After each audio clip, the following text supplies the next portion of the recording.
बोलो श्री गणपति भगवान की जय। बहुत समय पहले की बात है। एक साहूकार के 7 बेटे और उनकी एक बहन करवा थी। सभी सातों भाई अपनी बहन से बहुत प्यार करते थे, यहाँ तक कि वह पहले से खाना खिलाते और बाद में स्वयं खाते थे। एक बार उनकी बहन मायके आई हुई थी। शाम को भाई जब अपना व्यवसाय बंद कर घर आए तो देखा उनकी बहन बहुत व्याकुल थी।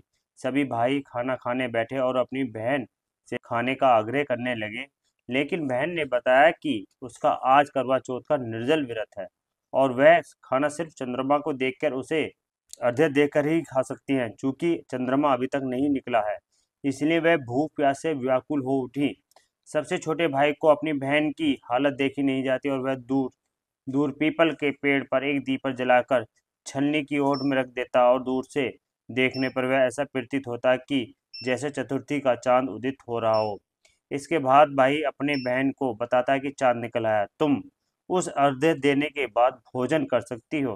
बहन खुशी के मारे सीढ़ियों पर चढ़कर चांद को देखती है, उसे अर्घ्य देकर खाना खाने बैठ जाती है। वह पहला टुकड़ा मुंह में डालती है तो उसकी छींक आ जाती है और दूसरा टुकड़ा डालती है उसमें उसमें बाल निकल आता है।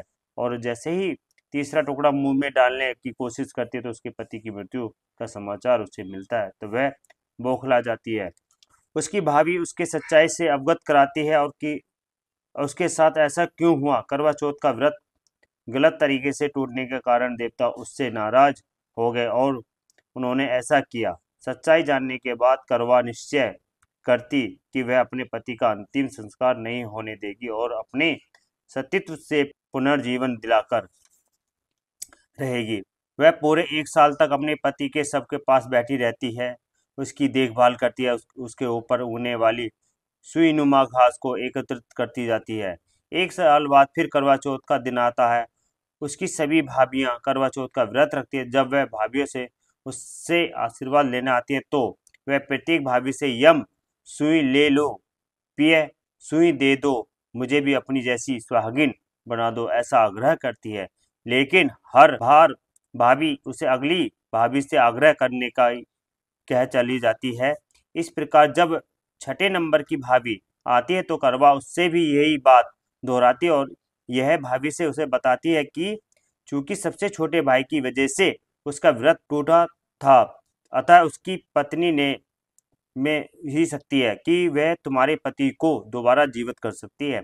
इसलिए जब वह आए तो तुम्हें उसे पकड़ लेना और जब वह तक तुम्हारे पति को जिंदा न कर दे उसे नहीं छोड़ना। ऐसा कहकर वह चली जाती है।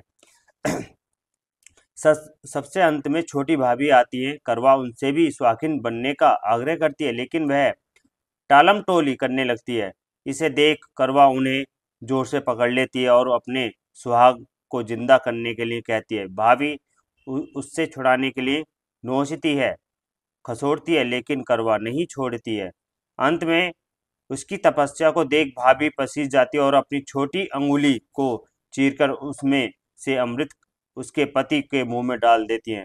करवा का पति तुरंत श्री गणेश कहता हुआ उठ बैठता है। इस प्रकार प्रभु कृपा से उसकी छोटी भाभी के माध्यम से करवा को अपना सुहाग वापस मिल जाता है। हे श्री गणेश, माँ गौरी जिस प्रकार करवा को चिर सुहागन का वरदान आपसे मिला है, वैसे ही सबको सुहागन को मिले। जय श्री गणेश भगवान की जय। लीजिए भाई, जय श्री गणपति भगवान की जय। लो भाई।